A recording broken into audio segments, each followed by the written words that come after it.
ഗസയിൽ സമാധാന കരാർ ഒപ്പുവെക്കുന്ന ചടങ്ങിൽ ഹമാസ് പങ്കെടുക്കില്ല എന്ന സൂചന.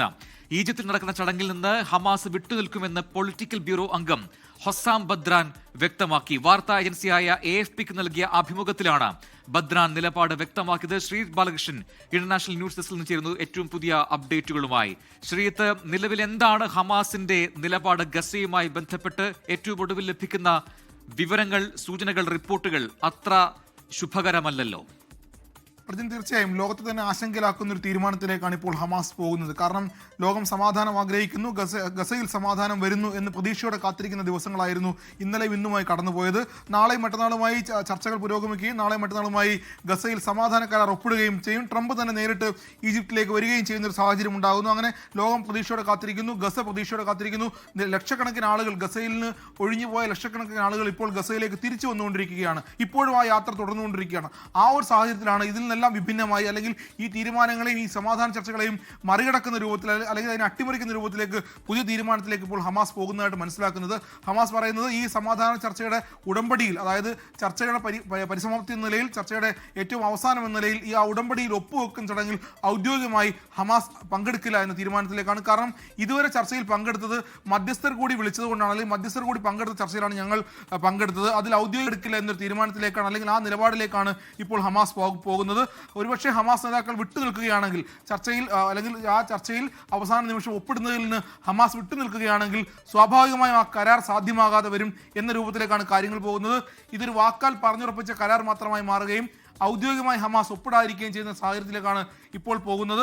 അവരുടെ പൊളിറ്റിക്കൽ ബ്യൂറോ അംഗം തന്നെ നേരിട്ട് പറയുകയാണ്, ഇത് അന്താരാഷ്ട്ര വാർത്താ ഏജൻസിക്ക് നൽകിയ അഭിമുഖത്തിൽ അദ്ദേഹം നേരിട്ട് പറയുകയാണ്, ഞങ്ങൾ ഈ ചടങ്ങിൽ ഔദ്യോഗികമായി പങ്കെടുക്കുന്നില്ല, അതുകൊണ്ട് തന്നെ ഞങ്ങൾ ഈ കരാറിൽ ഔദ്യോഗികമായി ഒപ്പിടുകയും ചെയ്യുന്നില്ല എന്ന രൂപത്തിലേക്കാണ് കാര്യങ്ങൾ പോകുന്നത്. മാത്രമല്ല, ഏതാണ്ട് 7000-ഓളം സായുധ പോരാളികളെ, ഹമാസിന്റെ സായുധ പോരാളികളെ ഇപ്പോൾ അവർ വീണ്ടും ഗസയിൽ വിന്യസിക്കാൻ തീരുമാനിച്ചിരിക്കുന്നു. ഗസയെ പൂർണ്ണമായും അവരുടെ അധികാര കേന്ദ്രമായി അവരുടെ നിയന്ത്രണത്തിലേക്ക് കൊണ്ടുവരാനുള്ള ഒരു ശ്രമമാണ് ഇപ്പോഴും ഹമാസ് നടത്തുന്നതെന്നാണ് ഇപ്പോൾ നമ്മൾ മനസ്സിലാക്കുന്നത്. അതിൻ്റെ ഭാഗമായിട്ടാണ് ഇസ്രായേൽ പൂർണ്ണമായും ഗസയിൽ നിന്ന് മാറി നിൽക്കുന്നു. അവിടെ നിന്ന് മാറി നിൽക്കാൻ ട്രംപ് ആവശ്യപ്പെടുന്നു. ആ ചർച്ചകളുടെ പരിസമാപ്തിയും അങ്ങനെയാണ്.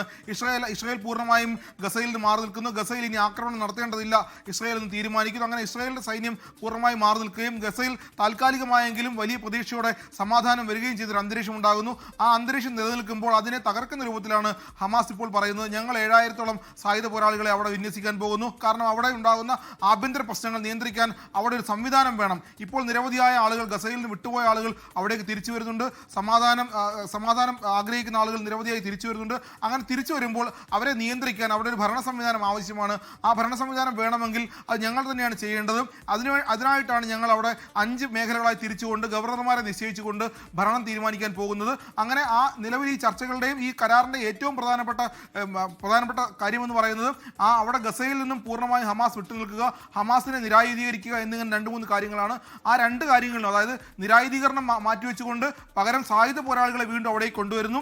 ഗസയിൽ അധികാരം പങ്കിടാൻ ഹമാസ് വേണ്ടതില്ല എന്ന തീരുമാനത്തിനപ്പുറത്തേക്ക് അവിടെ 5 ഗവർണർമാരെ 5 മേഖലകളായി തിരിച്ചുകൊണ്ട് വീണ്ടും അവിടെ അധികാരത്തിലേക്ക് വരാൻ ഹമാസ് ആഗ്രഹിക്കുന്നു. അങ്ങനെയെങ്കിൽ ഈ ചർച്ചയുടെ പരിസമാപ്തി എന്താകും എന്ന് ചിന്തിച്ചിരിക്കുമ്പോഴാണ് വീണ്ടും അവർ തീരുമാനം പറയുന്നത്, ഇതിൽ ഈ ചർച്ചയുടെ പരിസമാപ്തി എന്ന നിലയിൽ ഈ കരാറിൽ, ഈ ഉടമ്പടിയിൽ ഞങ്ങൾ ഒപ്പുവെക്കാൻ പോകുന്നില്ല. ഔദ്യോഗികമായി ആ ഒപ്പുവെക്കൽ ചടങ്ങിൽ ഞങ്ങൾ പങ്കെടുക്കുന്നില്ല.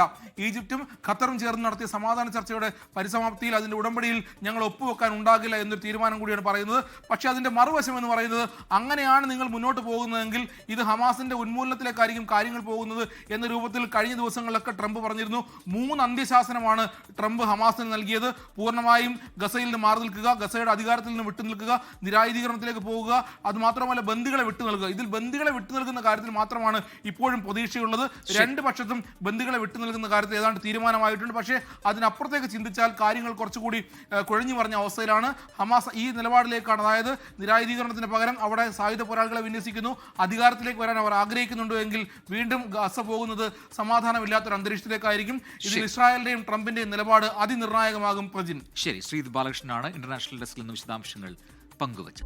ലോകത്തെവിടെയായാലും ഏത് സമയത്തും 24 വാർത്തകളും ഓഗ്മെന്റഡ് റിയാലിറ്റി പാക്കേജുകളും എക്സ്പ്ലെയിനറുകളും വിശദമായി കാണാൻ ഞങ്ങളുടെ യൂട്യൂബ് ചാനൽ നിങ്ങൾക്ക് സബ്സ്ക്രൈബ് ചെയ്യാം.